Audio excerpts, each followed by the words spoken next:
Podcasting from Astrolab Studios, this is Continuum Drag, a weekly podcast where we revisit sci-fi, fantasy, and just plain weird shows that have faded from the collective consciousness and didn't quite make the impact that they intended.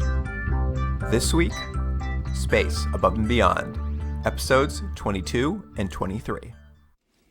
Cooper, you said that those chambers felt familiar. Well, that's how you were born.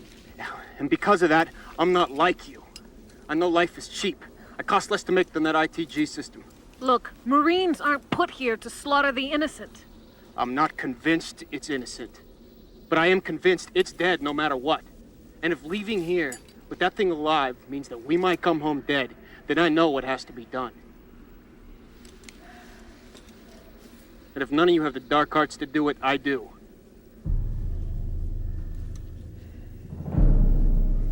Don't leave without me.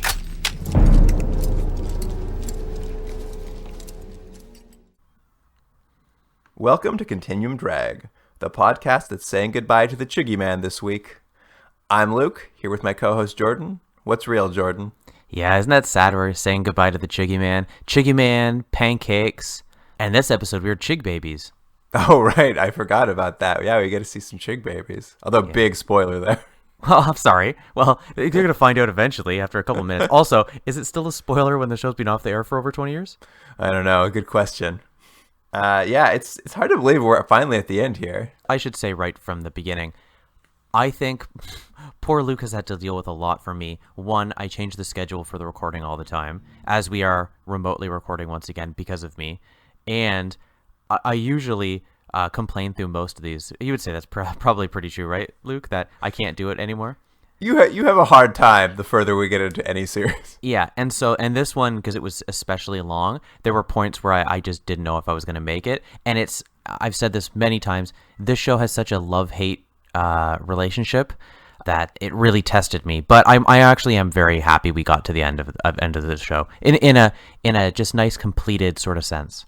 Yeah, there's no loose ends for us now, other than the loose ends that are in these episodes. That's true. Yeah. But that's everyone's problem, not just ours. Like we never knew what happened in Tech War. Like, were there some great episodes in there? Probably not. We'll never know. Before we get into the episodes, I don't want to get into too much because I got a lot to talk about after these episodes are over. I think we can kind of do a final debrief. Mm-hmm. But I was wondering if you could guess, based on what you remember, because it's been a long time. We've been doing this for months now. What your two highest rated episodes were. Oh, sorry, 3. You gave 3 episodes and 8, the highest rating you've given. I'm going to guess Pancakes. I don't know what the episodes are, so you'll know what I mean. Pancakes episode? Yep. I would say the episode where Hawks is by himself. Really? Yeah, nope. Really? Oh, I like that one. Maybe I just like it more in past. I think I probably gave the episode where they find West's girlfriend, but she's a goo chig. Yeah, that was one of your 8s? And then the other 8 would have been, I think, one of the 2-parters that, like, with Chiggy von Richthofen. Yeah, the last one. You're correct. Yeah, you nailed it. Your top 3. Well, I was thinking about them in the shower, as one does, and I thought about it just on, either the episode you like or the episodes I like. If you cut just those episodes into a season, 6 to 8 episode season, this would have been an excellent show. I did the math. I actually went through all these episodes, and I looked at what was good and what was not, and some of them aren't great, but I think were necessary for the season. I think there's 13 episodes. You think 13? Because I looked at it and I actually called out the 13 episodes. So what are those? What's the order? I think you'd watch the pilot. Yeah. Mutiny, the episode where we get to know tanks and they do that big mutiny on the ship. Sorry, what was the plot of it? We get to see the ship full of tanks, and that's when we kind of get to see that was a pretty good episode. In vitros in the things, right, their like tubes.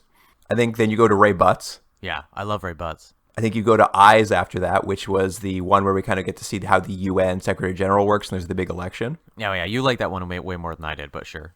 I don't know why you don't like that one, actually. It's very funny, because it is one of the better episodes. Maybe if I rewatched it. I think you do then. These two are kinder for you, but I think they're maybe important to the overall arc of the plot, is a Hostile Visit, followed by its sequel, Choice or Chance. Yeah, I know those ones. I thought they were good. That's when, they get the Chig ship, crash on the planet, and then they go to the prison. I don't actually think they're that good, but I think they're important to actually getting through the plot. Right. I think you'd go to Who Monitors the Birds after that, the standalone Hawk Silent episode. I didn't give that an 8, huh? No, 7.5. Oh. Then I think you go Never No More and Angriest Angel, the 2 parts with Chiggy von Richthofen. Yep. And then I think you're going, and you might reject this, but I think you'd be wrong. I think you'd go Dear Earth, where they get the mail from home. Yeah. I just think that is a good episode break before you get to the final bit. You do Sugar Dirt, where they have that big battle on the planet. No, I would not put Sugar Dirt in. I think you kind of need it. I think it's one of the few where you see the war progress. Right. Okay. You wouldn't put it in, eh? I don't know. Is it? Well, I can't remember. All I remember is them eating Sugar Dirt. What else happened? I don't know. You really like that episode, though. It's one of the highest rated ones you get. I can't remember. Isn't it funny how things work like that? It was last week. Was it last week's? Yeah. I can't remember. And then you do the final 2 episodes here. I think. Oh, yeah. That's 13. Definitely the final 2. I think you have something there. I think that's maybe the best version of this show. Cut out half of the season. Well, it is funny because when it's good, it's quite good, and when it's bad, it's just kind of boring. And you're right. If you just condense that stuff, like, I mean, it's easy to say now, but if you can just condense it, you have a pretty interesting sci-fi show, and I think maybe a sci-fi show that's warrants some of the praise that people look back on it with nostalgic eyes. Yeah, I mean, I don't think that 13 episode is still perfect, but I think it is maybe the best version of the show. All right. Do you have anything else you want to get to before we start, or should we go? No, let's get right into these. And I'm going to say right off the bat, these are super frustrating because they're both really good episodes. That's true. They are actually some pretty good episodes. Yeah. It's funny because I think a few episodes ago I said there's no chance that they're going to redeem themselves. It was something along those lines. And then, of course, at the very end there, these are two. It's annoyingly how good these are compared to some of the episodes we've watched previously. Well, let's begin then. Here's the IMDb summary for episode 22. And If They Lay Us Down to Rest. Is it Keith? You'll find out. The 58th recon a moon orbiting the Chig homeworld before a major invasion is set to begin. Among hostile Chig confrontations, they encounter a single alien of unknown species that appears to be of no threat. Then, the unexpected happens. The author of that was uncredited, actually, so it wasn't Keith. It wasn't Keith. Keith, you missed out. This is a good episode. But yeah, I mean, the episode opens up on this montage of, like, the universe's creation. Yeah. With Vanson kind of giving a narration about, like, how the world and Earth and the universe came into being. Now, retroactively, after watching these 2 episodes, I understand why they put this, but it annoyed me when I first come out. I was like, okay, let's get to it. Stop wasting my time. Kind of ends with, like, a push in on a skull in this jungle, and the big reveal is that skull fades down onto an alien face, and you're left to wonder, is this a Chig? ? It's the first alien we've seen. Yeah, it's the first alien, and what you get is maybe there was an alien on our Earth is basically what they're implying. Oh, you think so? I actually thought because it's the skull is on the same planet as the episode takes place on. I think you're supposed to think you're looking at Earth, but what you're really seeing is the moon they're about to land on. Right, all right. I got it wrong. Hence the aliens there. Yeah, okay. But maybe you're right. Who knows? But don't worry. We go right into a briefing because it wouldn't be a episode of Space Above and Beyond if we don't have at least a 2-minute briefing scene. It's true. It starts hard into a briefing.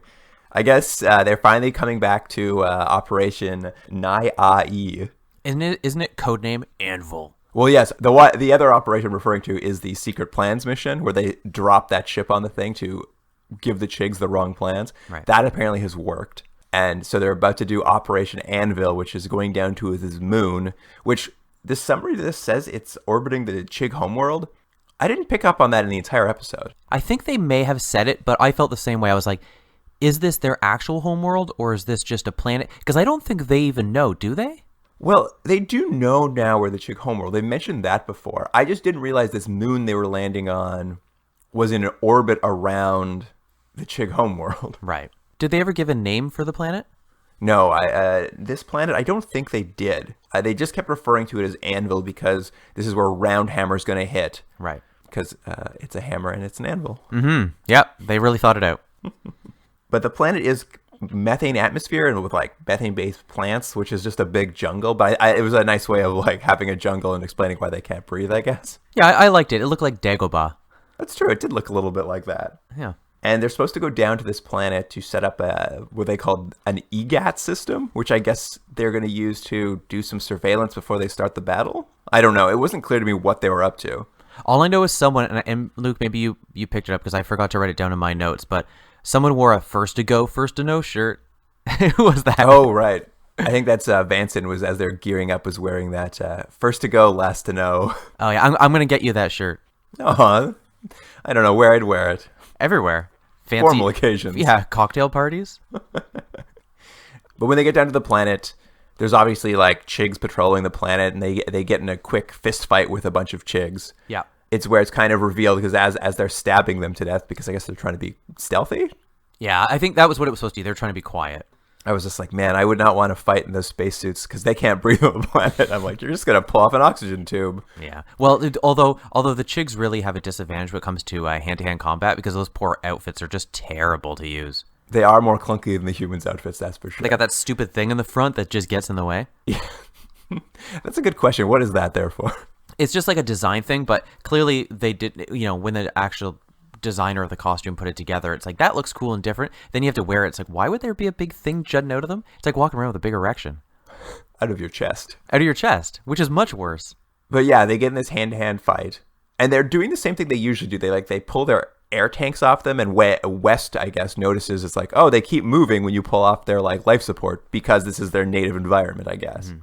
Well, because I think up to this point they thought that every time they released the, I guess, pressure of the suit, and we had talked about it before, we thought it was maybe the atmosphere was killing them. But if this is the planet they live on, theoretically, what they've decided is that it's actually sort of like a poison capsule sort of thing. Yeah, because once they kill these guys, Hawks is very excited. He's never seen a Chig, and he still wants to see a Chig. Yeah. I wrote down what he said in the episode, because they've killed them, and they noticed they didn't die right away, so Hawks is, he says, maybe Chiggy won't spooge when you take his cover off in his yard. Yeah, it's weird. They've brought back the slang spooge again, and it still sounds gross. I mean, it's a good description for how they look when you pull off their I suppose. They get all spoogy. But yeah, like you said, they pull off their mask here, and they're already spooged again. So it is they've theorized some sort of suicide device that's been built into their armor. Why do you think they would have that? It's like so they don't get captured? Because seemingly when someone's taking off their mask, they're already dead. It's just the thing, they just never want to be captured alive. That's the point of it? I guess so. I mean, Wang theorizes that it's maybe not a voluntary thing. Like this is some sort of forced suicide capsule. Right. So they can't surrender. Although, did you notice that when they're talking about how they have to keep their helmets on or they'll like turn into goo, Hawks brings up how he'd hate to be stuck in his helmet forever, which is a callback to that Fear Planet episode. That's right, yeah. They built in this idea that he is afraid of wearing his helmet, like he has claustrophobia. You know what's funny? I remember that line. I actually thought it was referring to the episode where he was by himself and he tried putting the mask on. Oh, interesting. I thought it was maybe going back to his like fear of enclosed places. Well, either way, it's a dumb fear. Hey, and we should mention, I don't think we've mentioned it yet, and it's going to come back a few times, is Hawks is reading a comic this whole episode, and it's called, what is it, GIGQ'd? Or something like that? GIGQ'd, published by Topps Comics. Yeah. Great, it's fun. This is did we talk about this at some point? I think we might have. This is one of those pieces of merchandise, or not merchandise, like show props that still exist that people are selling on eBay. Oh, is that right? I think so. We've seen photos of this cover before because I've seen just it stand alone, and it's clearly published by Topps Comics, and like comics cost like $15 an issue in the future, something like that. Yeah, that probably makes sense. And obviously Topps is publishing the actual Space Mountain comic, so it's a bit of synergy. I thought it was a fun little thing though that they're going down to the mission, he's reading a comic. Well, you're a big comic books fan, so you can get into it. Yeah, that's what I would be doing. But after they kind of kill these Chigs in their armor, Hawks catches sight of this like weird looking alien. It's kind of got how would you describe this alien, Jordan? Well, at first I thought he was naked, but we find he's not actually naked. But that's the first look I saw of him. They're sort of, I get humanoid, but I don't know. You get a weird look. They've got something weird in their face. Very black eyes. They've got kind of a skull face. Like they've got no nose, just kind of slits where a nose would be. And there's no mouth either. Just kind of like a weird swirly bit where a mouth should be. They look sort of like a little bit like an ugly Groot. An ugly Groot. That's a decent description, I'd say. Hawks catches sight of him, and they call this alien Pasty throughout the episode, so I will too. Oh, good old Pasty. They chase after Pasty here. This becomes a question that'll come up a lot. Is someone asks Hawks if what he saw was a Chig, and his reply, here's his quote, is, "I don't know. Chigs won't let me see what they look like," because that's what he really wants in life. Yeah, because that's their big goal. They're like, we just don't want you to see. But it is an interesting thing because this episode has, I don't know if it does it perfectly, but it raises the interesting moral ideas because as this episode starts progressing, they're chasing this creature. It might be a Chig, it might not be, and they're sort of just, trained just to kill kind of on sight, but it's this idea of, should we be doing this? And, is this an innocent creature? They lose Pasty as they're chasing after him, but what we get to see is Pasty, I don't know, climbs into a tree trunk, and it sort of ends up in this cave where it's full of, like, glowing eggs, I guess. Like, they're, like, built into the walls of the cave, so they're, like, glass in a wall that's glowing. I don't know. I guess they were eggs. I don't know if it's so much glass as much as, like, it's a hard shell that happens to be see-through. And one of them's broken, and he reaches into the goo and he pulls out like this gummy bear looking alien fetus. I loved it. Didn't you think this is exactly what the show needs? It needs stuff like this. It was nice. I mean, it was nice to see something weird and alien for a change. Yeah, I was just like, I was all into it. And it looked, you know what? Whoever did the design, it looked exactly like a baby of that creature would. I loved it. Well, that's very good. I kept thinking, I'm like, it looks like it would be tasty. It looks sweet, right? Yeah, it looked like a gummy bear to me. I'm like, that's like a giant gummy bear you could eat. I know. If you left me alone in that little nursery, or whatever you call it, I'd end up being like, I couldn't help myself. And I just have like little babies just dripping down my chin because they look too much like gummy candy. Oh, man, what a visual. Just biting, holding it, just biting right in the middle of it. Just pops. It pops like what was it? Remember the episode? Didn't someone weren't we joking that was his face testicle would pop when he gets in the plane? Oh, yeah. It just feel like that. Oh, good old angriest angel. Oh yeah. But yeah, what we kind of see with Pasty here is that he's protecting kind of his young, I guess, or like the young of his species, and he's kind of defenseless. They've clearly, as like most animals do, they have a nest or whatever it might be, and they have their babies protected, but he clearly doesn't have any defenses himself, so it's more about a hiding thing. Yeah, what we kind of do see, though, is Pasty seems to have a bunch of rudimentary traps set up around the planet. He Kevin McAllistered the place. Yeah, Vanson gets caught in like one of those classic net traps that springs up from under you and you walk through the jungle. I love that. It was so great. They seem to get their, like, that EGAT system they're supposed to set up on the planet gets destroyed when West, like, trips a tripwire and, like, when you have a tree bent over with spikes on it, it, like, spikes over and smashes his, like, little computer system. Yeah, this is, like, classic Tarzan sort of things that they're dealing with. Oh, well, whoops, I stepped in a rope and it pulled me up into the tree, and then you stepped on another one and a spike came down. But I just thought it added a level of fun to the show that the show sorely needs. Well, and it sets up that Pasty's not all that dangerous, or at least not all that technologically smart. Right. But they keep tracking him, and they finally end up in this sort of egg nest, and they're looking around trying to figure out what it might be, but because it's all these, like, little alien fetuses in these eggs, I guess Hawks recognizes it, like, emotionally as some sort of in vitro nest kind of thing. Well, I mean, there are some sort of similarities between what it looks like and the in vitro tubes, right? I mean, there's clearly something gestating inside anyway. Mm-hmm. And this is sort of where that debate starts happening about whether Pasty is aligned with the Chigs, whether he's just some poor schmuck who wandered into the middle of this war. Mm-hmm. There's a lot of theories about him. West doesn't think he's a Chig because here's his logic behind it. When you kill something face to face, there's a connection to the life you take. And hence, he doesn't feel like when he saw Pasty, he has that connection. Yeah. Is that a sound logic? I don't know. I mean, he might not be the person you want to go to for philosophical debates.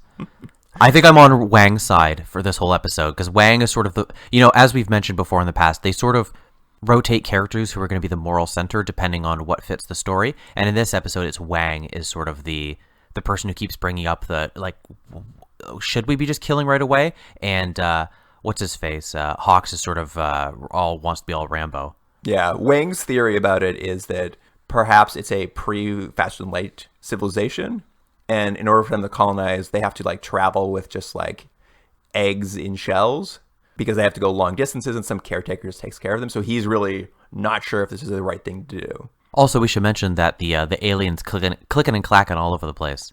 Is he clicking and clacking? Yeah, Is he's that his like, sound? yeah, he's like constantly. That's it. That was my version. Do you think he wasn't clicking and clacking? You know what? Weirdly, I didn't even pick up on it. Yeah, I thought he was clicking and clacking all over the place. That's fun. He's like a little bug. yeah, a little bit. I really liked while they're theorizing about what this could be. Vanson tells a story about the time she saw the last panda in a zoo. Oh, yeah, yeah. It was really good because the story ends and her moral of the story is like, she was pretty unimpressed. yeah, right. She was just sitting there eating bamboo. She couldn't have cared less. Wasn't she irritated because it didn't comprehend that it was the last of its species? Like it wasn't appreciating its time. It wasn't savoring every bite of that bamboo. That was exactly it. She's just like, it didn't know. It was dumb. And then finally, Hawks, he really doesn't think they should take the risk. Like, he doesn't want to blow this mission. He's worked too hard to get here. And he even says that he has the dark heart to kill an innocent life. He's such a badass. Yeah, I guess. It is funny, though, because at this point, they've sort of left the nest, and Vanson reminds him, it's like, hey, before you kill this thing, don't you feel any empathy for it? It's like an in vitro. It grows the same as you do. Yeah. And his response is that he knows that life is cheap because he's an in vitro, because he costs less to make than an ITG system. Is that what he said? Yeah. I didn't mind it, actually. As far as, like, a reason, yeah, maybe Hawks would care less about life. Like, he's just, like, the product of manufacturing. He's a can of tuna. Yeah. And he's just like, so why should we care that much about life? It's an interesting debate he brings on. I just think that, again, I mentioned before, I think sometimes it would have been nice if there was a through line for everyone's arguments through the beginning of the series to the end, and it seems like they kind of pick and choose. It's like Wang, it works for Wang to be the moral center of this episode, but then, earlier episodes, he was just being annoying about stuff, so I don't know. He wasn't the moral center when he stole that battery out of the tank. But this brings Hawks back to Pasty's nest, I guess. And when he gets there, there's also a group of Chigs that have shown up at the nest. They're like there. He has to fight them. There's a big gun battle, and we're just watching eggs explode left and right. I actually felt bad for those eggs. And Pasty's cowering in a corner. He's pretty unhappy with the whole deal. Yeah. Hawks, though, manages to kill all three of them by himself. He's a very good Chig killer. Well, that's why they sent him on that secret mission that time. That's true. But he does feel now bad for Pasty, because if the Chigs were there to kill him, he doesn't want to be as bad as a Chig. So he kind of drags Pasty back to see the rest of the wild cards to figure out what to do with him. And there's a bit of a debate around what they should do or how they should warn him about Roundhammer that's about to happen. And they run through a whole bunch of options of how you communicate with a nonverbal species. I thought it was pretty good because it was frustrating the way it would be, right? Because, at first they do the classic, like, we'll just try to talk slowly or try to point to things. I think they point to one point, like, they want to point to the sky to say, like, ships are coming down, and he just is looking at their finger, and I was like, oh, that was a well-written scene. Yeah, it wasn't too bad. They try some hand signals because West one time saw Close Encounters with Third Kind. Also, by the way, he loves movies from 100 years ago. He really does. I also don't remember hand signals in that movie, but I'm sure they were there. Yeah, I always remember the music. Yeah. Yeah. Boom, boom, boom, boom, boom. I knew you'd know it. Thank you. You're welcome. Only reason I brought it up. But finally, they do find a way to communicating with him, and it's not hand signals. It's not talking slow. It's not Wang's mime work. It is the comic book that Hawks brought with him. Yep. He kind of opens it up and starts pointing to drawings of Marines shooting Chigs, and that kind of drives home the message, I guess, that something bad's going to happen, like that he's in the middle of, like, violence. They finally get across the point that what's going to happen, they're illustrating it. So, there's going to be an explosion and troops and fire and all that, so it kind of understands at that point. And Pasty appreciates the warning. He gives a handful of dirt to Hawks. I guess that's his way of saying thank you. Yeah, it's a terrible present.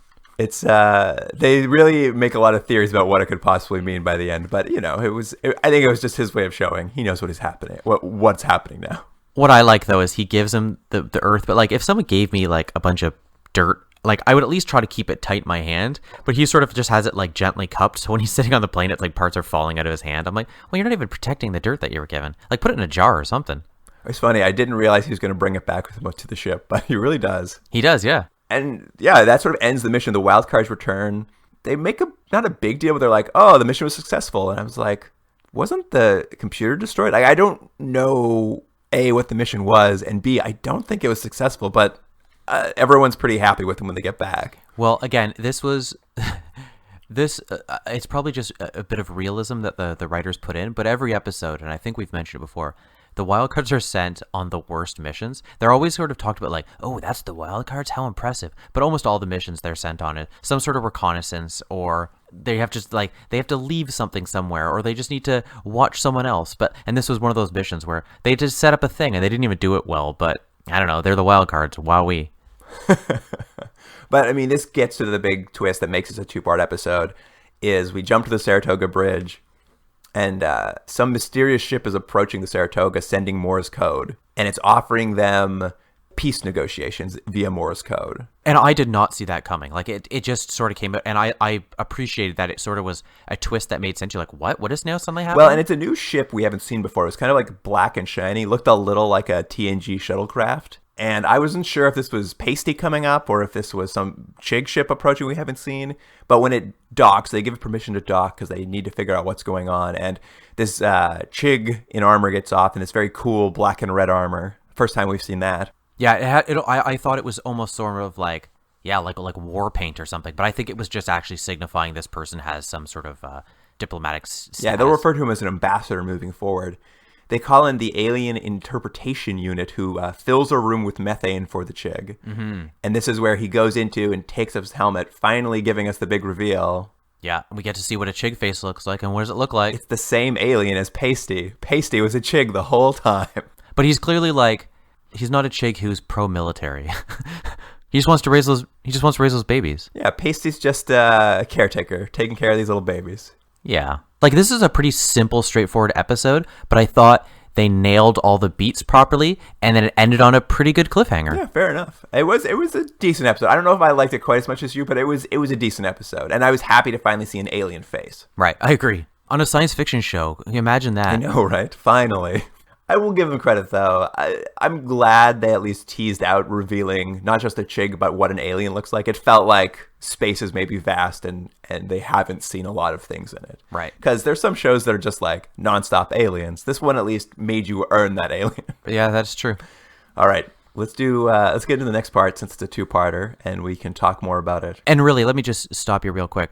These episodes really work as 2 combined. Like, as single episodes, I don't know how well they work, but I'm kind of rating them on as one solid long episode because this is one story. It is. I mean, it's a 2-parter, so that's fair.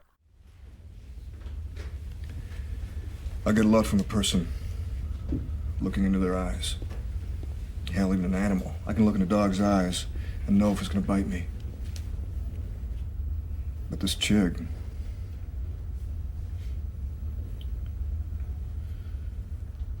its eyes are so black. Empty. Yet brilliant. Sir,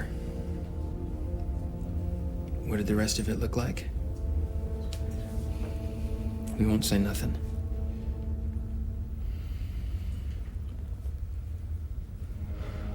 Almost a human-shaped head. Whitish pink skin. Gills. Does it have a protruding lower jaw? Who told you? Colonel, I need to see it.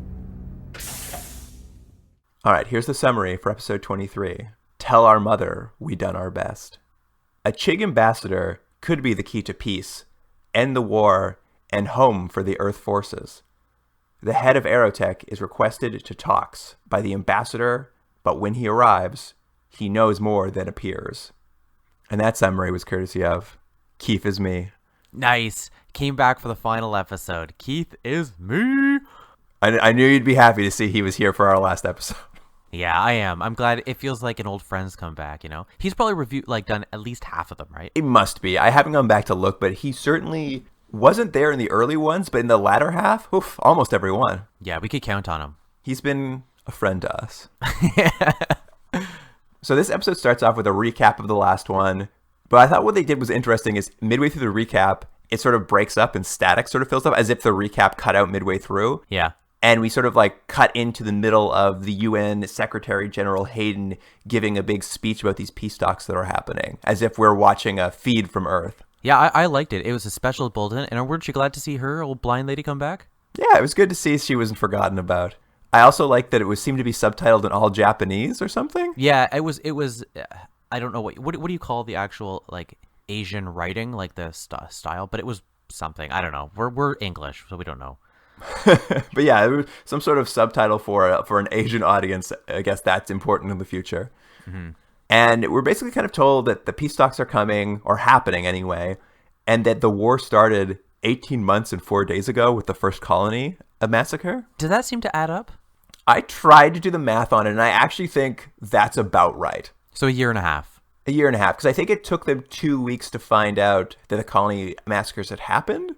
Mm-hmm. But that still kind of gives them lots of time to get into this war, I think. And like a year and a half, that sounds about right to me, I think. Yeah, a lot of moping around has happened in that year and a half. It's a long year. You got a lot of moping to do. But this is good because this scene, because I thought when she started talking about it, I was like, wow, they're really jumping ahead. They're already talking about peace negotiations. But what we find in the next scene is that she is sort of jumping the gun a little bit and manipulating the audience because they haven't really negotiated anything and they don't really know where they stand with everything. But she's sort of jumping the gun. The military's a little irritated.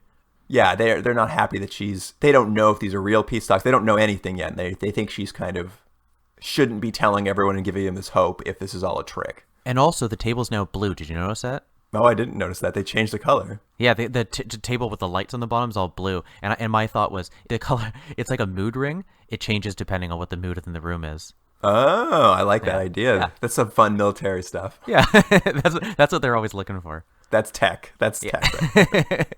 I'm going to go back really quickly to the UN Secretary General's speech for a second. Mm-hmm.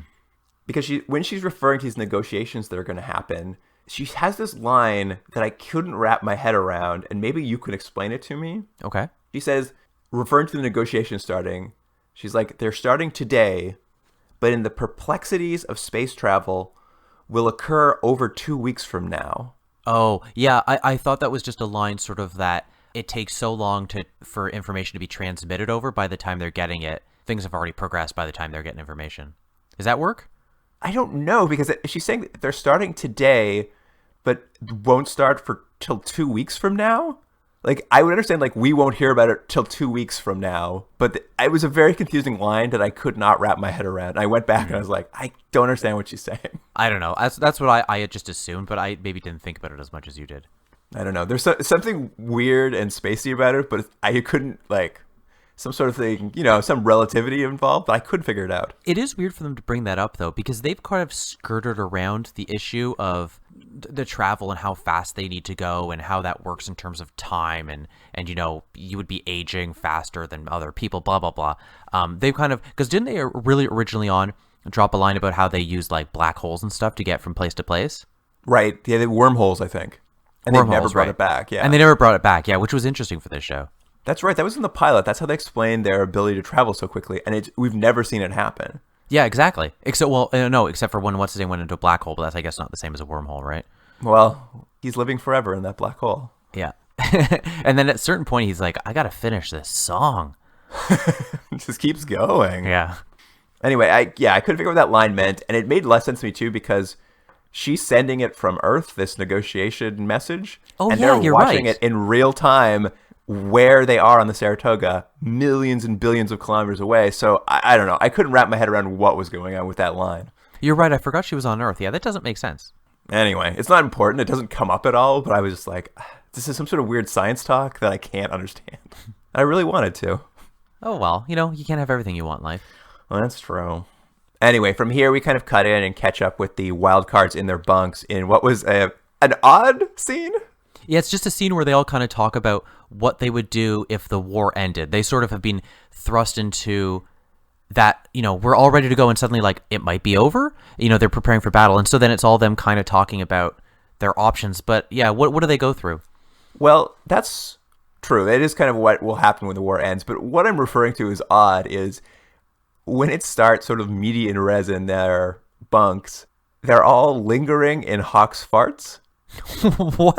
What? Did you not remember this? No. When it starts, all the 48th are laying, or all the 58th are laying in their beds, covering their faces with pillows, and Hawks is just like laughing and laughing. He's just like, sorry, you guys, when in vitros eat cabbage, this is what happens. I 100% missed that. I can only blame it on I probably was typing something, a note from a previous scene, and entirely missed that. But that's funny. I'm gonna go back and watch that. It's the weirdest way to start the episode, and it's never something they've brought up before, and it's just like, we're all just lingering here in the smell of Hawks. You know what, though? I like it, because what it brings up is he really wrecked his body with those green meanies, and so as a problem now, he has gastrointestinal issues. Fair enough. I mean, it's hard out there in space. Well, green meanies, they wreck your system. It's all fun and games, when you're out having a prostitute lick your neck navel, but after that, stinky farts. While they're having this conversation, McQueen sort of shows up to let them know that this ambassador from the Chigs appears to be legitimate. He's proven himself by giving them some sort of code to send to a Chig fleet that pushes them away from their fleet. So, they kind of see that he's real. He's offered that when these peace talks start, the Chigs are going to release all of the colony hostages they have. Right. And which means West's girlfriend, Kaylin's finally going to come back. Yeah, it's funny. It was at this scene I made a note that this feels like a I know we're getting canceled episode. It's funny because I've read a few things that imply they were suspicious it was going to happen. So they did write a little bit. I mean, they've left it pretty much the same as if they were going to get a second season, but there have been a little bit of like a few drops here and there that perhaps they know they will. There's one point in the episode where they're talking about this ambassador and whether he's going to be real. And McQueen says, I can't look into his eyes because they're all black, so I can't get a sense of if he's like on the level or not. And his exact quote is, I do get an odd sense it's either a beginning or an end. Right. Really implying it's just like, it's an end for this show. They were very cautious that this is probably not going to be their last episode. Yeah. And it is. It's their last episode. It is. Oh, he also says, though, that scene, though, he's like, every dog I looked at, I could tell if it was going to bite me or not. And I was like, that's a weird thing to always know. It is funny. It's kind of like West in the last episode. It's like, if you look into their eyes or you kill someone, you know who they are. Yeah. It's like, no, you don't. These guys are so easily tricked. They're probably very like, you can trick them into doing anything. Yeah. Just look at my eyes. Anyway, so we have they give that there's a list of surviving colonial hostages, and of course West is now all excited that he might be seeing old I don't even know what her name is, Chelsea. I think it's Kaylin. What's her name? Kaylin? Halen? Yeah, something like that. Anyways, Kaylin. Oh, Kaylin. Yeah. He's gonna see her again. And the 50th kind of beg McQueen to tell them what a Chig looks like because they've never seen one still, they think. And they don't know that this alien is the same as Pasty from the planet. Yeah. So when McQueen kind of describes it, they're shocked to see like, oh, that was a Chig we met. And Vanson kind of reveals to McQueen here that that's the alien they met on the planet. And they explained Operation Roundhammer to him. Yeah. So the Chigs know what they're up to. I mean, it was an interesting idea. I don't know if I buy it entirely, but the thing is, they may have ruined the mission, and the only reason the ambassador is there because they knew they were going to be destroyed. So they're like, let's now call peace.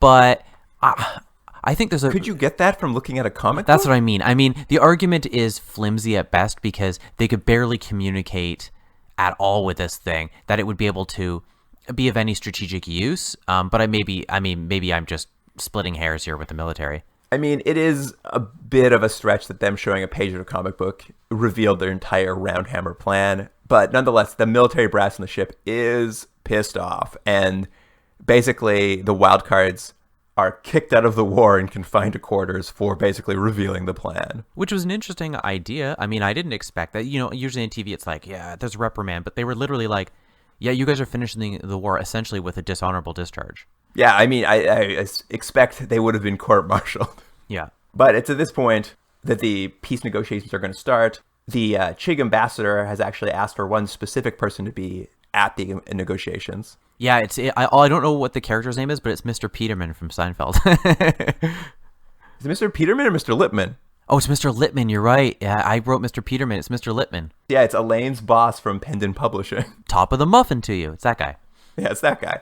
He's the Aerotech CEO, and the Chig ambassador has asked for him to be there personally. And what we get to see as he gets off the ship, like arriving for the negotiations, is, it's really weird, is he gives two soldiers 2 Roosevelt dimes as he gets off the ship. He like gives them each 1 dime and puts in their hands as if he's tipping them. It was 2015, right? Yeah, he says these dimes are from 2015, which was the year they stopped making dimes and the year Aerotech started. Mm-hmm. It's funny, the idea that 2015, because that would have been, for this show, like more than 20 years in the future. You know what? That didn't come true. We still have dimes. Yeah, everyone still has dimes. We still have nickels even.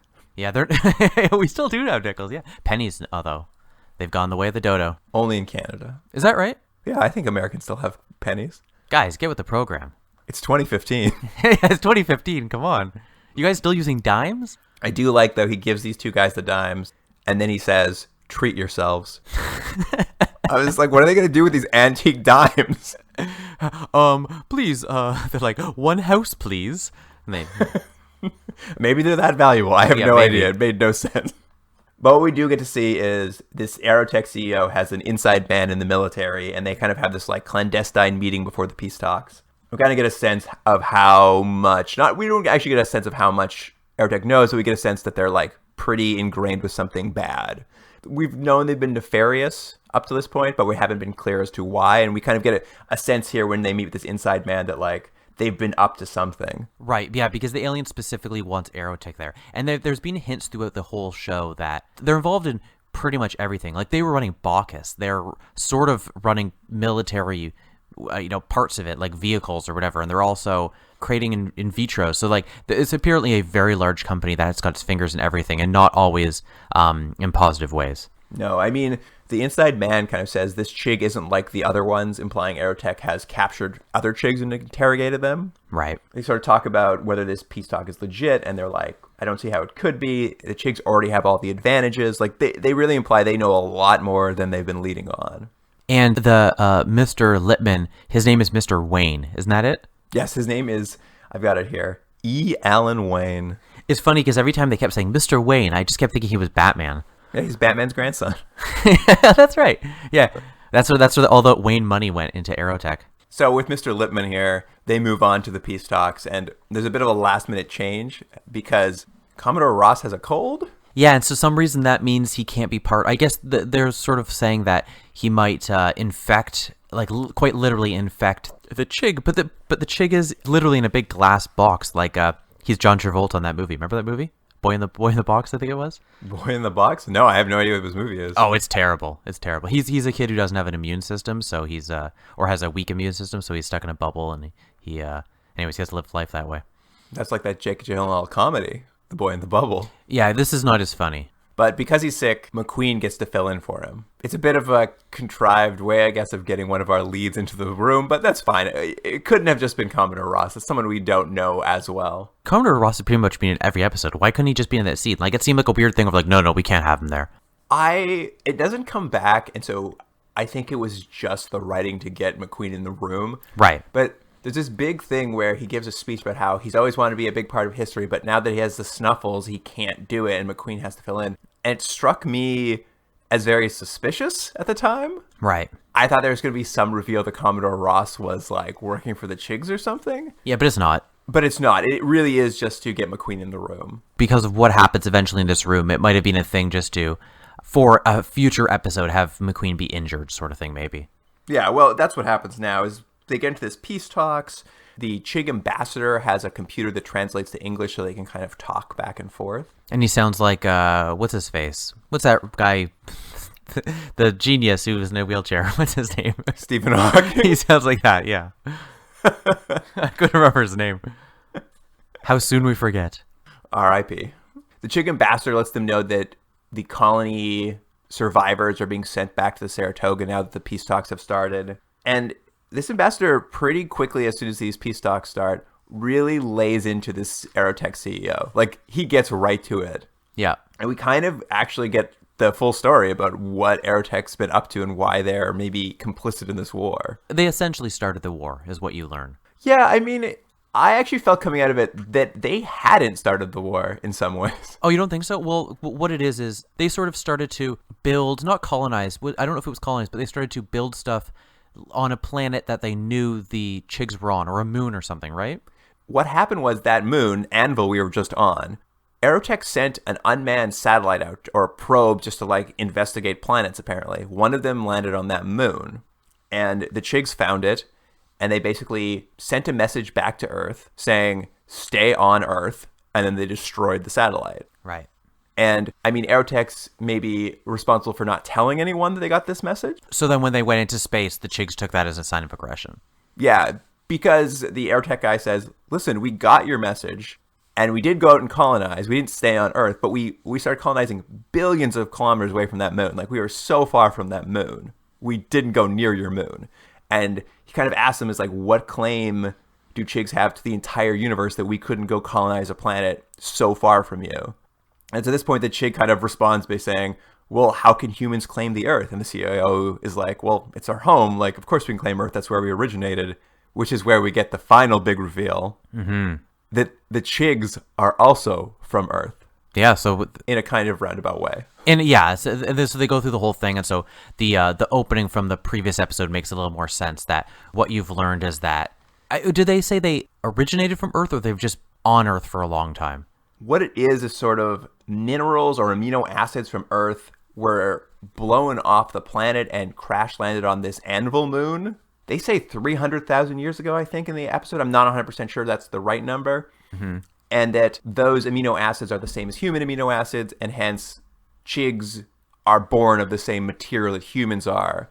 And Chigs were able to determine this because they searched the entire universe until they found Earth and recognized this is where they had come from. I guess these original pieces. And I have a lot of questions here because they give this whole explanation for why Chigs are from Earth. And then the Chig ambassador talks about how the Chigs just evolved faster than humans. Right. So they've been watching humans since they've been in caves. It doesn't really add up. They feel like humans are cave people and they should just stay in their caves. They don't deserve to be out in the universe.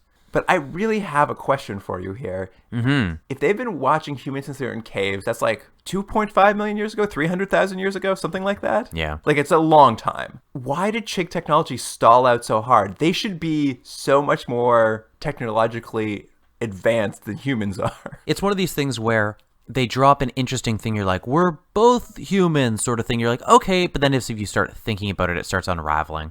I wonder if Chigs have taken this long, they've been watching us for, let's say, 300,000 years, and they haven't got any more advanced. We're the better species. Well, I mean... We should be wiping these Chigs out. I do like the way they make babies. Not make the babies, excuse me. That the way they, I guess, grow the babies? I like that. I think that's a better system. Growing them in the walls? Yeah, you hate physical touch, so... Okay. You wouldn't want to have to create a baby that way. Well, I don't know how the Chigs do it. In the dirt. In the dirt. Gross. Yeah. Well, they do say it's their ancestral spawning ground. That's why they were mad that satellite landed there. Oh, yeah, fair enough. Fair enough. That's what I would say if I was in those diplomatic talks. I'd be like, all right, you have a point. We have a point. Everyone has a point, you know? Let's go watch some magic. You're a good diplomat that way, though. Thanks. And you love magic. Well, that's what I would do. I get a magician in. I know the humans would enjoy it. I know the Chig would enjoy it, and then everyone would just be on the same page. You know, the Chig would think it was sorcery. They'd be so mad. Perhaps. So while the Chig ambassador and the Aerotech CEO are arguing, the CEO gets too close to the glass, just like at the zoo, and the Chig smashes through and starts like shanking the CEO or something. He's like stabbing him. It was great. That little glass box they put him in didn't stop it even close. Also, he seems way stronger and more formidable than any of the Chigs we've seen previously. Oh, he's take care of himself, this ambassador.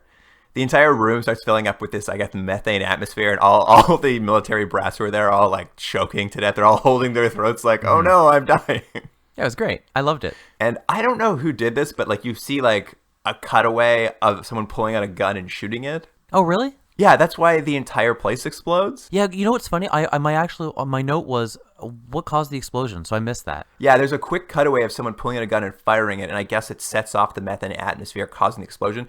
Later, someone will ask if there was a bomb, but I think it was quite clearly this: someone fired in a methane environment, and it just caused a huge explosion. Anyways, the effect is that everyone's injured and McQueen's almost dead. Well, McQueen loses a leg. Did he lose a leg? Yeah, that's what it is. They pull up and his leg is missing and he's bleeding out of a stump. Man, I missed... The worst thing I ever do is take notes. Because I take notes and then I look up and I miss things.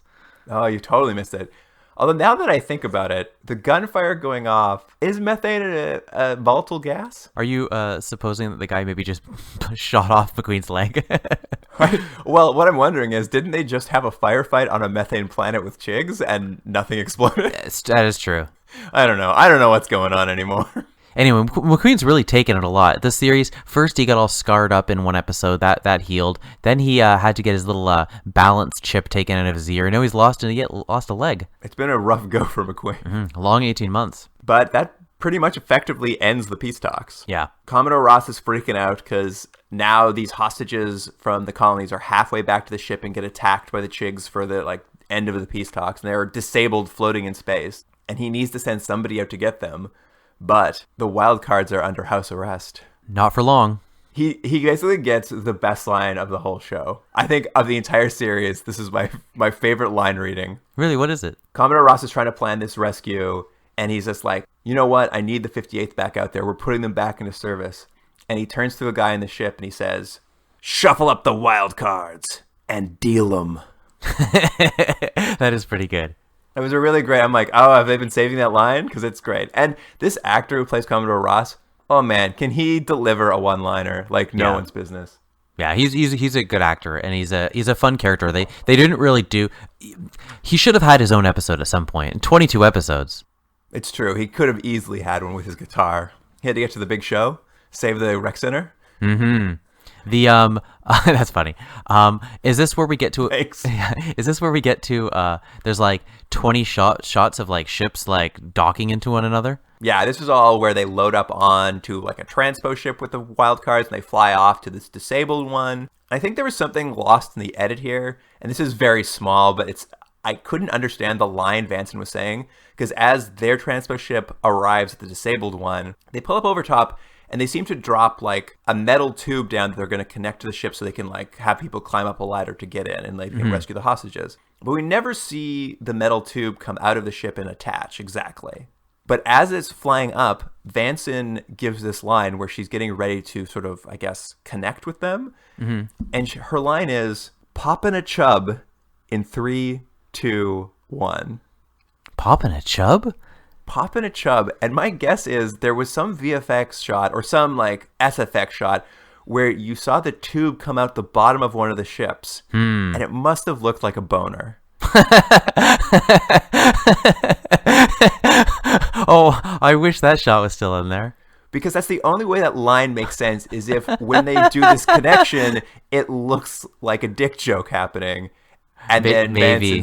Not Vanson, it was actually Damphus. Damphus would say, popping a chub in 3, 2, 1, which would have been great. That would have been amazing. That would have been a very funny, very like good moment, I think.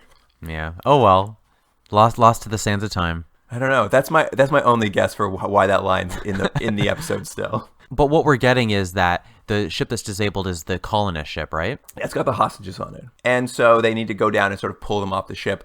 Wang does some like rock, paper, scissors, and he gets to go down with West. West finds his girlfriend Kaylin amongst the hostages, so we know she's still alive. We actually get closure on that story, which we've been betting we never would. Yeah, I didn't think so. Also, let me make one quick note. There's one of the Vesta colonists in this ship, and he looks just like Pauly Shore. Oh, I did notice him too. He Right? did look exactly like Pauly Shore. Yeah. Anyways, but we do get to I was sure we were never going to see her again, but they get their moment that only West has been waiting for, which is he gets to embrace old Kaylin there. Yeah, she's back and she's alive. It looks okay. 18 months. She doesn't look too dirty. They look okay. I do like when they climb down to the ship. Wang's like, oof, these hostages stink. And also, you think they would have given her an episode, like a little bottle episode of like what was like in the internment camp or whatever she was. Maybe that would have been second season of flashback to see what the internment camp was like. Perhaps. I was kind of hoping she would stay on the ship. I will get to it, but she kind of leaves right away. And I was like, oh, maybe she'll become a regular character in the next season. But they seem to like actually push her away very quickly. It did seem like they were like, oh, this might be done. Let's just get this character out of the way and like get that story done. Yeah. Anyway, getting back to where they are now, West and Wang send all the hostages up to the working ship. But while that's happening, Wang actually figures out a way to get the second transpo up and running again. Mm-hmm. And they decide we're better off having 2 ships than one because there's more Chig fighters coming in and we'll need to defend these hostages. So we kind of get a few moments where they're fighting more Chig ships, like more space battle stuff. Wang and West are in one ship. Damphus, Vanson, Hawks, and the hostages are in another ship. The Chigs sort of focus their fire on West and Wang, and Damphus just tells Vanson we should probably just run, but Vanson has a little bit too much, I'm not sure what, hubris here? Because she turns around and comes back to, like, rescue them from the Chigs. Yeah. And in doing so, the last Chig fighter seems to get this, like, 1 in a million shot off. Do you remember how this happens? It's very weird. I'm trying to remember. All I know is that it seems like time after time they keep releasing a part of the ship and it joins another part of the ship, and then another part of the ship gets released and another joins it. But what did the Chig do? So when Vanson turns around to come rescue Wang and West, there's one last Chig ship that pops over and gets this lucky shot off that manages to hit just the middle part of the cockpit, which separates the cockpit from the hold. No one dies, but Vanson and Damphus are now floating free in space in the cockpit, and Hawks and the hostages are floating free in the hold. And Vanson and Damphus kind of get pulled into the gravity of a planet and actually end up crash landing on this planet. We don't see what happens, but we sort of leave them. The last we'll see of them is them free falling down onto a planet. The implication being they're probably not going to survive, and if they do, it's not like there's any resources in the ship for them to use. So it's like it's a death sentence one way or another. Yeah, and Damphus is completely unconscious. Like it's a bad news for them. Like maybe the last we'll see of these two characters. Yeah, Damphus is like that panda. She doesn't even see it coming. It's true. She's just sitting there eating her bamboo. Seeing this, West knows they need to go pick up the hostages now. The way these transpos sort of work, it's maybe the best I've seen them happen this far, is the hold is like a shipping container that they can disengage from the ship itself. Yeah. So what he needs to do is remove the hold from the ship he's on in order to fly over and pick up the hold that Hawks and the hostages are in. Right. Wang is currently in the hold, sort of defending them from the Chigs that are attacking. And he's taken so much damage that the door to the cockpit has sealed shut. So Wang is now stuck in the hold. He can't get out. Right. So Wang disengages his own hold, leaving him free-floating in space so that West can go pick up Hawks and the hostages. He basically has just decided I'm less important than all these people, so I'll sacrifice myself. And that is literally now 3 characters who are seemingly dead. Well, I mean, I'll say that Vanson and Damphus, the way they crashed, you're given the idea that you'll probably see them again if there's more episodes. They probably didn't die in that descent. Wang is definitely dead. You see him firing at Chigs, like kind of giving this last stand while they lets West and Hawks get away. And I don't know if you caught this, but as he's firing at the Chigs, he starts listing off the names of dead 58th members. Oh, really? Is that what he was saying? He's shouting Winslow, Jankowitz, Woodiak, Nelson, this is for you. Referring back to like one-off characters we've seen before. And he hits a Chig ship and it flies directly into this little hold he's in, and the entire thing explodes. Like there's no way Wang survived. Yeah, he's done. That was the end of our dear friend Wang. Yeah, I was really surprised. Honestly, this episode I was like, have we just like literally killed characters? And for all intents and purposes, yes we have. Yeah, I mean it was a bit of a bloodbath this episode, that's for sure. I would say definitely 1 lead character dies in this episode, if not 3. Yeah, plus a missing leg. three and a third. So West gets back to Saratoga with the hostages, just in time to see McQueen being loaded onto a transport ship back to Earth because his leg's missing and he needs to go back for medical attention. McQueen gives him back his locket with Kaylin's photo in it from back in the Christmas episode when he somehow came into possession of it. Yeah, that was weird. But you know what? It tied together because I was like, oh yeah, he had that for some reason. And then he gets a quick makeout with Kaylin and she's put on the same transpo ship. Like, it's like they get back for 30 seconds and everyone's shipped back away. So it's very quick. There's very little time with Kaylin. What I kind of felt was that West had changed so much as a person that he kind of knew this relationship wasn't going to be the same as it was before, because he seemed like he obviously they hugged and they kissed and they were happy to see each other, but he seemed like he knew he was meant for other things now and he had a new mission, you know. So it's like, well, you got to go. You know what? I agree with you, but I agree with you in one way, in that I think the writing wasn't saying that, but I actually do think the actor was making that choice. Because all the dialogue seemed to imply that they would, like, none of the dialogue seemed to be like, this is over, but the actors seemed to be making the choices like, I've changed so much, there's nothing between us anymore. Right. Yeah, and I would say the character was made, if not more interesting, more palatable as a viewer, to the viewer. And I actually, like, I hated him at first. Hated him. And I was like, yeah, West is all right.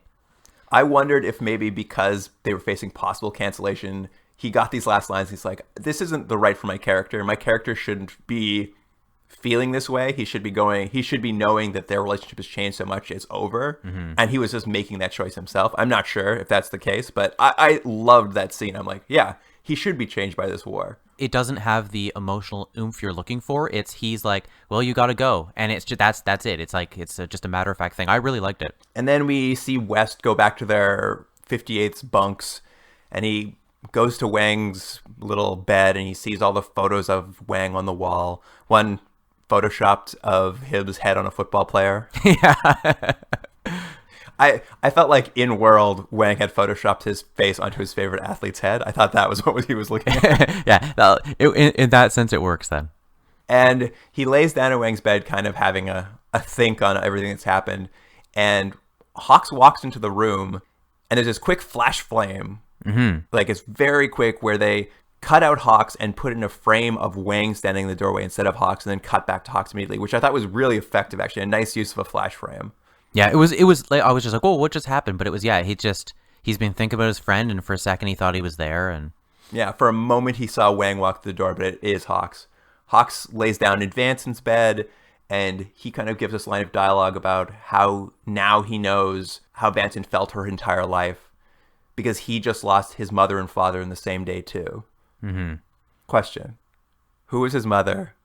Who was his father? Well, it was a weird line, because they kind of, at first they were hinting, and then they put it a little harder that, he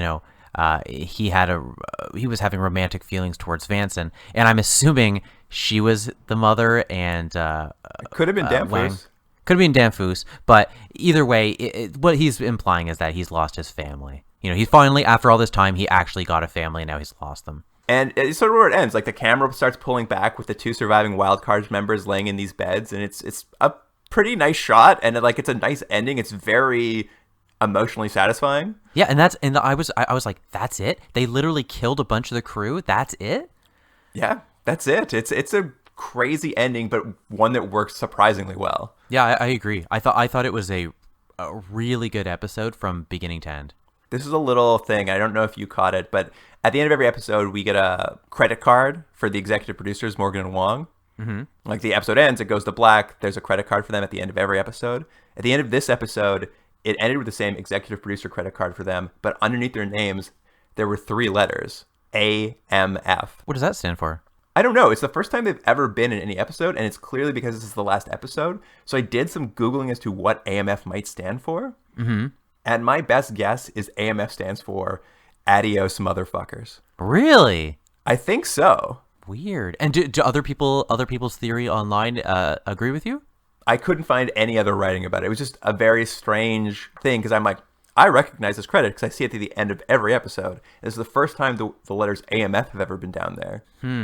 I just want to think of things that could stand for. No, I don't know. I did some Googling, and I feel like that's the most likely answer to that question. Aunt May's farts? They're a real Spider-Man fan, and they assume that Aunt May has smelly farts? Interesting theory. It's the first thing I could think of. I like that is the first thing you could think of. I was just like, hey, Aunt May's farts. Oh, to be inside your brain. I'd be terrible at that game. You remember there was an old game show called Bumper Stumpers, and you had to guess what the license plate was? I do. Anyways, I'd be bad at that game. And that wraps up the entire series of Westworld. Nope. Not Westworld. That wraps up the entire series of Space Above and Beyond. It's been a long go. 23 episodes. It's crazy. It's been a long go. Before, I've got a few notes at the end here to sort of talk about how this show maybe got canceled or kind of what the feelings are around it. But before we do that, I think we can pretty safely assume Wang died. So it's probably time for a Sid's forward eulogy. Oh no, I gotta think about it. I didn't think ahead of time. You go and then give me a minute and I'll think. All right. Here's my forward eulogy for Wang. Sports fan, Chucklebot Nemesis. I don't know if this works, but smelled grass, ate ass. Horrible. Is it bad? No, it's great. I love All it. right. I'm not going to do one for Vanson and Danfus. I want to believe they lived. That's how I choose to end the series. Oh, I think they died. You think that's the end of them? I think it's the end of them. I think they probably couldn't even get out of the cockpit. I think they just just died from suffocation. I was digging around a little bit because I found on Reddit someone had posted an article that was published in April of '98 about the end of the show. So quite a few years later, someone had gone to interview Morgan and Wong about Spaceman Beyond and its sort of untimely end. It was in Starlog magazine.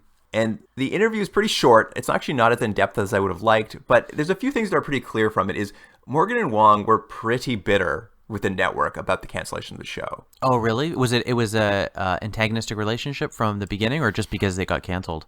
Well, I think it's from the beginning. I don't think they felt like the marketing was around it was correct. They're willing to admit that there were bad episodes. They sort of, in their mind, it took them till probably episode, I believe they say 12, 13, 14, and 15 to start finding their feet, and that they had actually done some not great episodes before that. I would agree with them on that. It's true. They made some pretty bad ones after that too, so I'm a little like, you're right, but you're also not exactly correct. They put a lot of it on the bad time slot they were given on Fox. They were Sundays at 7. Yeah, but wasn't maybe the X-Files wasn't at the time, but I know the X-Files moved to Sunday nights at a certain point too. But I think maybe to their point is Fox had Sunday Night Football. Oh. So what happened was a lot of episodes would start after football overruns, so they would miss the first act. So people would have to come in mid-episode. That is bad. You know what? You have a pretty good point there. And I actually wonder, we've talked about this a few times in some of these episodes where it feels like the first act is perfunctory, like it doesn't really matter to what happens for the rest of the episode. Oh, do you think they started designing the episodes that way? Well, I wonder, because if you look at Pearly, they introduced this one character. He's a fast-talking tank driver. By the end of the first act, they meet this British guy, and he's dead. And the second act starts, and you don't really need to know too much about that guy you met. And I'm wondering if they started designing the episodes to have first acts that could be done away with. That's interesting. I mean, maybe. It's you know what? crazy. It's an odd way to structure an episode, but if the theory does make sense. Yeah, I don't know. I mean, maybe I'm giving them too much credit, or maybe I'm overthinking it. But it was just interesting, the idea that they started noticing, hey, people have to come in and start watching 15 minutes into the show. We need to find a way to, maybe they needed to find a way to explain what the show was twice in an episode. Right. The article ends with a little look forward as to what might have happened in the second season. And one of the plot lines they talked about was McQueen and the fact that he lost his leg. Mm-hmm. So they were going to take him back to Earth, and it was going to be him getting a new leg. And you know that movie Coming Home? Yeah, I do. Yeah. I think that was the idea. They're going to do a bit of a coming home with him. Wow, what a non-fun episode that would have been. I don't know. Maybe McQueen on Earth, he gets to go see his ex-wife. Yeah, maybe he gets to stop at Bacchus and watch David Duchovny play pool for a while. Would that be better? I don't know.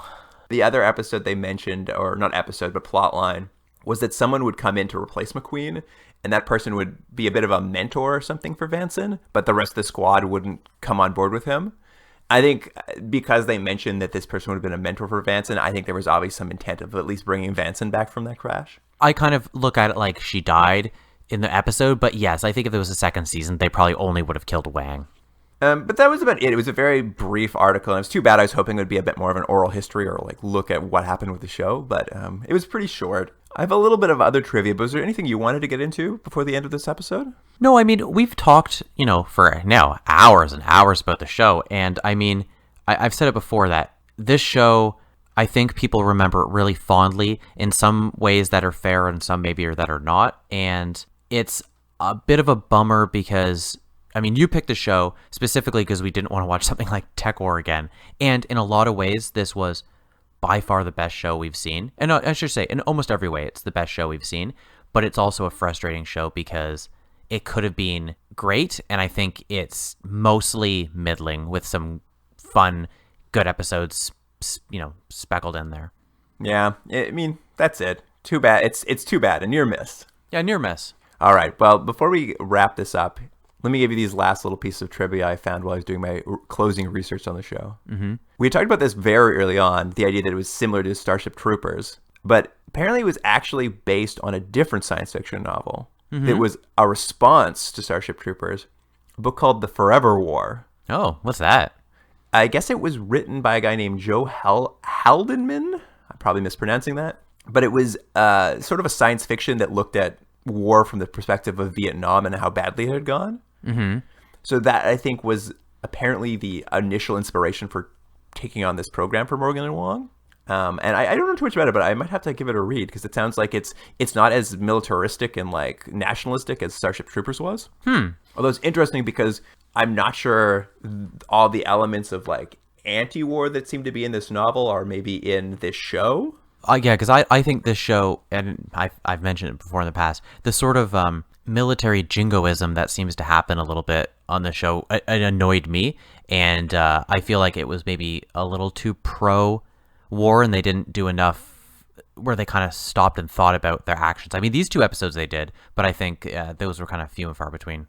Could have used a little more of it. All right, next piece of trivia. Many of the sound effects from Space Above and Beyond were heavily reused in Futurama. Oh, really? That's funny. That's what I read. I have to go back and watch Futurama to see if that's true, but I thought that was an interesting tidbit. Weird. And the last piece of trivia was that apparently Space Above and Beyond was originally planned as a 5-season arc. Really? I don't know if this show has 5 years in it. I did read that. I'm like, you should have sped it up then. You should have given us more of what was going to happen in that 5 years because you didn't get into enough of it in the first season.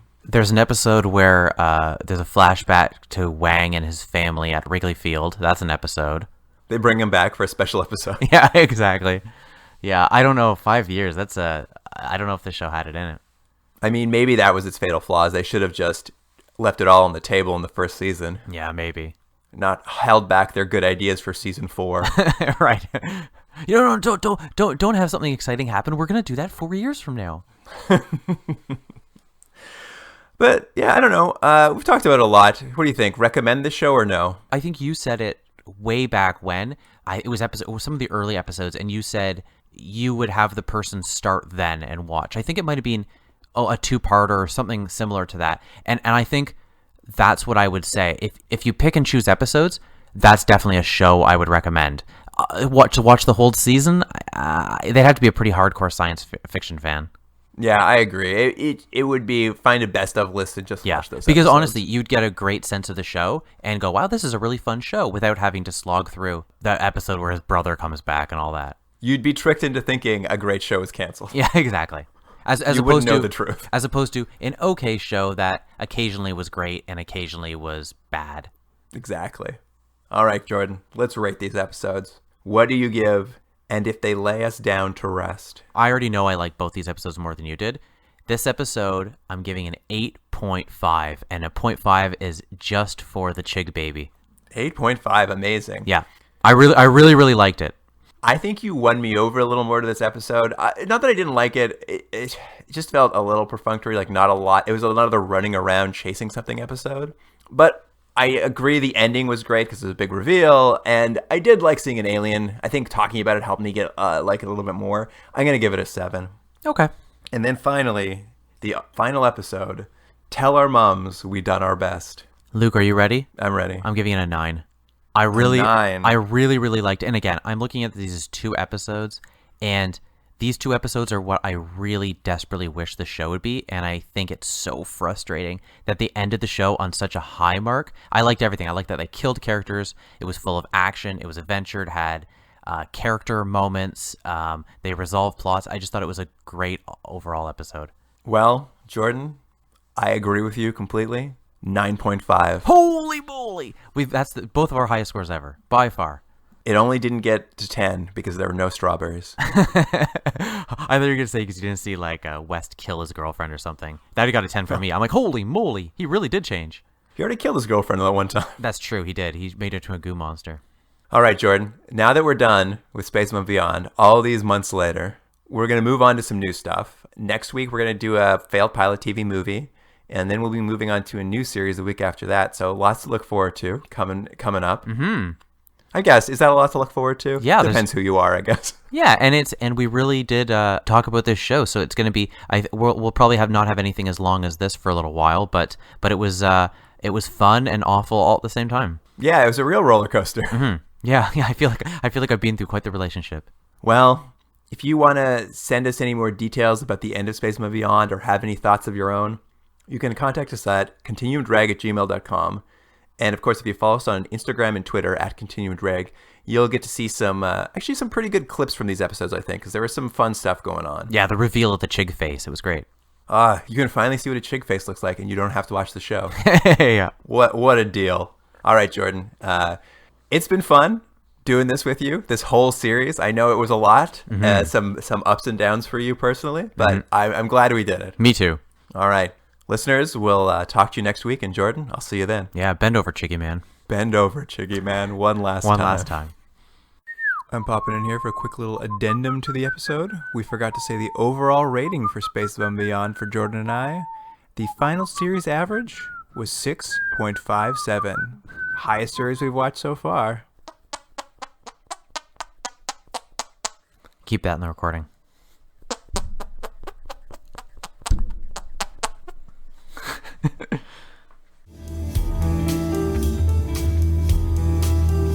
Continuum Drag is recorded at Astrolab Studios in Toronto, Ontario. Theme music by James Ruxedler. Produced by Jordan Delic and Luke Black. Special thanks to Adam Wheatner, Jeff Hanley, and Dwayne Wright.